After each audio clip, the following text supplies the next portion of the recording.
最近呢，我刷到一组对比图，看到心里面真不是滋味儿，甚至觉得有点荒唐。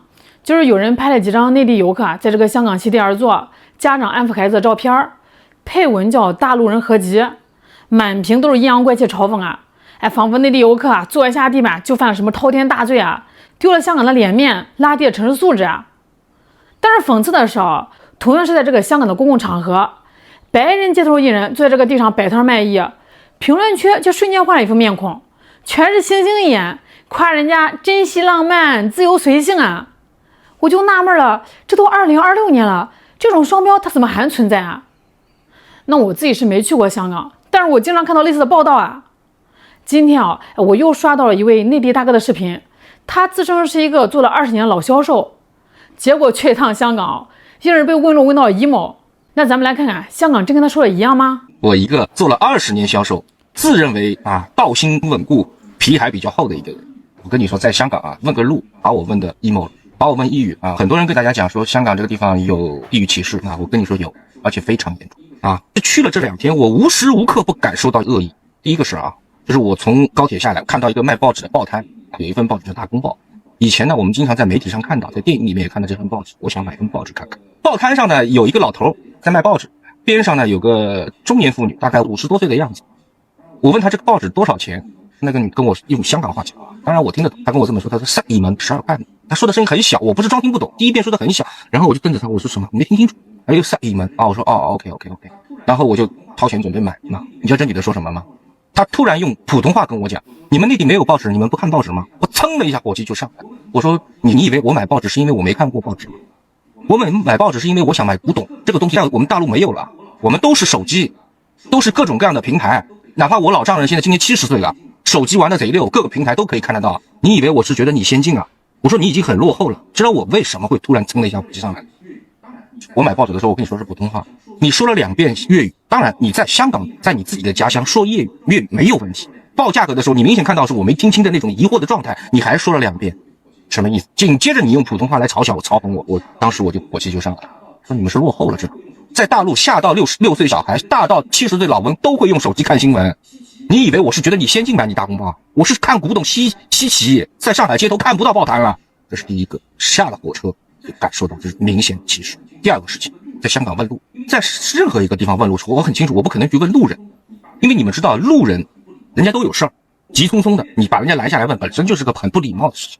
我跑遍整个全中国到哪儿我都是要不找这个商场里的店员问路，要不找这个地铁站的工作人员问路。我第一次问路是地铁站的工作人员，他那个标识是不清楚的，跟我们内地是不一样的。我找不到那个口，但是我看懂了是到2号口下去。我想问他那个口在哪，我说请问那个好像到铜锣湾去，你帮我指一下，我从哪个口下去？他跟我说落2层就是。我问的是哪个口很清楚对吧？落2层就是。我说不好意思对不起，我想问一下口在哪？落2层就是声调上去，就感觉我是傻子一样。我说对不起，我问得很清楚，我想请问一下口在哪？不是跟你讲了吗？落2层就是，因为那个我找不到那个下去的口。然后我声音也高了，我说我找不到那个口呀，我问你口在哪？不清楚吗？他跟我来一句你素质很低。他说我不文明，我火气就上来了。我说我哪儿不文明？我问你路大哥。就是本身他出来的那种态度。后来我家人说找到了我们走。我当时就在想，内地任何一个高铁站、地铁站，你问工作人员不可能答非所问，第二个不可能失去耐心，最后还把不文明的帽子扣在我头上。到这里我对香港的印象就非常差。一直有人说我们大陆游客过去素质低，我们文明差。我告诉你，这他妈是最荒谬的。在整个香港素质最高的就是内地人。首先出去的一些人他本身都是有一点钱的，有点素质。第二个，出去都想展示给别人最好的形象。你知道内地人在那边什么样吗？我乘一个落日飞车，我上车有个女的出来就稍微挡了我那么一下，其实对我不影响，马上跟我说对不起，我就知道这是内地，很谨小慎微的对不起。那个我丈人跟丈母娘过去说话都跟人不大声，找不到红绿灯，就是有些路口它是没绿灯的，都要在那里等个1分钟看看到底有没有绿灯。你知道那边那些老外是什么样的吗？香港是不允许随地抽烟的，是要那个橙色的垃圾桶的，内地人全部在那里抽烟。前段时间不是禁烟吗？不那边文明吗？香港本土人香烟一叼马路上走，老外叼着香烟跑。我抽电子烟的，说那边不让抽电子烟，我电子烟也没带。在那边我看到南亚人到处抽电。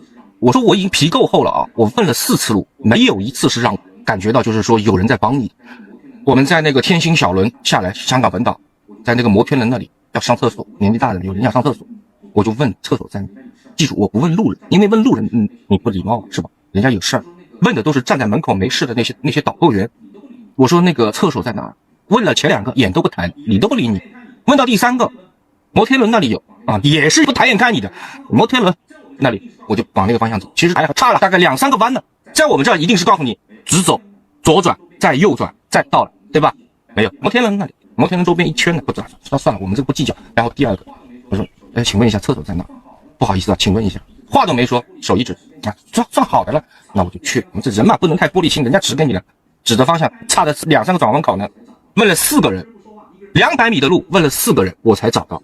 2个人不说话，1个人头没抬下，最后我还自己找到了。算了，这个东西我们心胸大一点啊。晚上没事我跟我老婆在外面闲逛，我们就去了2天。闲逛，我们逛到哪儿了啊？我们晚上想去一个小酒吧，酒吧里面没有人，我告诉你，这酒吧就4个到5个人。晚上12点钟，我们进去了。因为灯光很暗，是那种静吧，暗的就是你看不清字的，知道吧？菜单上的全英文，其实我英文也看得懂，酒看不懂啊。上海新天地到处都是，对吧？然后我就问服务员，我说这个啤酒多少钱？然后他跟我说 beer， 我听懂了，这个 beer 嘛。然后第2句他是 little， 来 little， 那我又看不到。我说能讲普通话吗？跟我摇摇手，不能讲普通话。我当时就我走了，我没骂啊，兄弟们，我没骂，我只是心里想的，拜拜，我走了。喝什么酒啊？我就想问问啊，一个地方回归了30年，英文可以。香港话2句话我都听懂了，因为我本身在广东企业上过班嘛，一个是 beer， 一个是 little， 就告诉我这 little， 我说普通话行不行？是在游客区啊，不行，朝我摇摇手，妈长得土的要死，他妈那个女的，我说你鸡巴土脸，你给我讲什么东西呢？我后来想，回归30年了，普通话不会讲啊，国际性大都市啊，当然有人说上海人不也一样吗？上海人排外被全国人民骂了快50年了，现在你看2个人不认识的上海人之间不讲上海话的，上海人在上海不讲上海话，除非我跟你认识，我知道你是上海人，我们讲；不认识的话，哪怕你是上海人，我们之间是普通话，那边普通话都不讲。我就感觉到恶意满满啊。然后我们去那个吃那个网红店，去吃那个面，80块钱一碗，这么小一碗。我说这个他妈如果一个东北大汉来，碗都给你砸了，80块钱一碗啊，很破的一个店。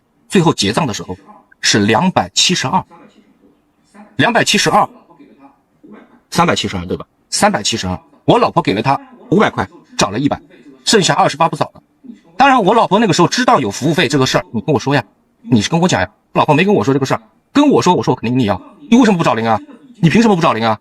找零不找的。我告诉你，内地人去真的已经自己把自己就放得无限低了。还有人说内地人素质不好，我彻底毛了。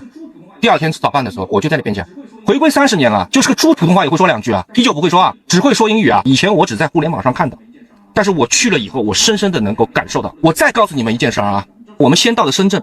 前2天我老婆出了个作品，讲了深圳，你知道深圳人有多好吗？你在深圳问个路，人家生怕你找不到，没有人不耐心，都是很有礼貌的告诉你这里那里那都是年轻人。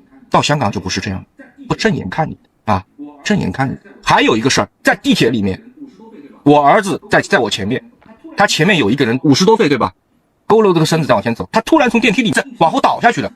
我儿子11岁，把他抱住了，硬生生顶住了，他是彻底倒下去的。如果我儿子不扶他的话，他能滚下去，扶住他的，一句谢谢都没有，招呼都不跟你打，屁股他妈一踩就走了。我儿子现在很壮啊，一个手把他硬顶住了，顶了大概有5秒钟才把他顶住，一句谢谢都没有。说实话，我已经忍不住了，因为我知道，我说再碰到这样的情况，我就上了，对吧？我当然不是动手啊，我就嗓门呛了，我就把他吃。你知道我老丈人跟丈母娘内地还是那个，他就是说，哎呀，我们是来开心的，别跟他们计较。我们去玩的，我买个报纸，跟我讲说什么，你们内地不看报纸啊？我去的那家酒店服务态度是可以的，没有遭受到任何歧视。反正消费场所，你只要说普通话，看你的眼神就不对了。不是我玻璃心啊，是我明显感觉他们的语气里面就是那样，他就是不会接你普通话的腔，不会理。我忍了2天，我当时也在想要不要去说，会不会影响香港旅游业？毕竟是我们国家的，我觉得我还得说，因为他要改，我说的都是事实。我算脸皮比较厚的了。第2天我要走的时候，我都不敢问路了。我希望全国人民像以前教育上海人一样，坚决的反对地域歧视。你没有能力出去看一看或者走一走，然后你在当地以我的出生地来开始骄傲，我牛逼，我看不起外地人，那是非常 low 的，无论是哪里人，在那个地方特别严重。因为可能我去的时间比较短，当然我不能说没好人啊，这句话说的是肯定不对的。那我就想告诉你，我说实话没碰到一个很热情招待你的人。比如我们那天吃早饭，面包吃掉了，咖啡还没喝呢，上来跟你把桌子抽了，我来给你收桌子啊，就赶紧走了啊！我还有得说个事儿，我们过关嘛，对吧？就是在香港这一侧，你问路也是那样的，那就或者是不理你。然后过了以后，你看明显就是我们内地的人问路。我那天问我说西安市在哪儿，跑到我们内地这一侧了，小伙子很累，前面走左转，这个态度都很好。你到他那边到服务台去问，人家都眼皮都不抬的啊。前面就这样，比如说我人站在这一侧问路，他头是在这里，你前面把我问 emo 了。我在说这些话之前，说实话，我自己也斟酌过，会不会因此影响香港的旅游业？但是我后来想想，如果是长此以往的话，他自己会影响自己。我只要不造谣，我说的是事实就可以了。我们当然也从内心也希望香港繁荣。看完这位大哥的遭遇啊，不知道大伙儿心里什么滋味儿。我也想说句公道话啊，他这些经历呢，并不能代表所有的香港人。香港它是一个拥有700万人的国际大都市呀，那这里也有很多热心的义工啊，也有这个高素质的专业人才，也有默默在各个岗位努力工作的普通市民。哎，像那种刻薄啊、双标、带有偏见的，往往是部分受教育程度有限，或者呢，就是沉溺在过去旧梦里啊，醒不来那小撮人。那以前我们总说，哎，希望这个内地人啊多学学香港的规则感，但是现在吧，我们也真诚的希望香港某些人呢，也能抬头看现在的世界，学学内地的耐心和友善。哎，就像这个大哥说的啊，如果你因为出生地而产生优越感，那真的很 low。最后我想说一句啊，香港的繁荣呢，离不开内地的支持，而两地同胞的情谊也不该被一些暴贪大意啊、冷漠导购或者是一张双标的照片给切断。尊重永远是相互的，希望下次我们再去香港的时候，能感受到同胞之间那份久违的坦诚的温暖。各位，你们在香港遇到过什么让你暖心或者寒心的事吗？评论区聊聊。我是肖兰，咱们下期再见。